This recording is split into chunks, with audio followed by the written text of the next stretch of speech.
We got injury reports and injury alerts from Santa Clara. We know the situation. He left the game. It's a knee injury. We're expecting to hear from Kyle Shanahan, Matt.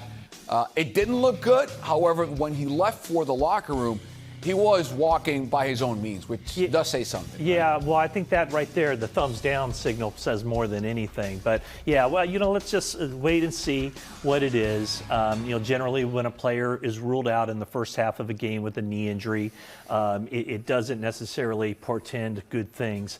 So we'll see what happens. But I would say this, that even without Nick Bosa out there for the 49ers defense to give up 15 points, and really they gave up 13 because there was the safety. A tremendous all-around effort. It's very difficult for them to generate a pass rush without Nick Bosa, and they didn't always get a lot of pressure on Kyler Murray, but they came up big when they had to. And that's the thing. There's enough talent on this defense to where, and this is going to sound strange, you lose a player, and we don't know for how long, you lose a player of Nick Bosa's ilk, it's going to be problematic, but it's not a killer. But when you look at it short-term and long-term, and Matt, you were just talking about it, from a pressure standpoint, having Bosa out there makes all the difference in the world. You just look at the pressure percentage for the Niners, what they were trying to get on Kyler Murray was up there over 50%. When Bosa went out, it dropped below 30%. So just his presence out there means so much more for the Niners being able to get pressure on the quarterback. But, and again, we hope this is not the case. If he's not out there for a stretch of time,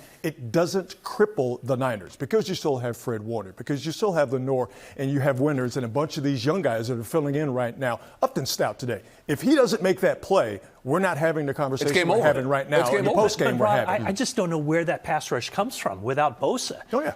When Bosa's out there, he attracts so many eyeballs, and he attracts, it becomes a numbers game. They put two guys on him. That leaves other guys free. And I don't know that the 49ers have anybody that's going to gain that kind of attention from opposing. But he finished 2 games in a row. I mean, Huff got the strip sack fumble last week.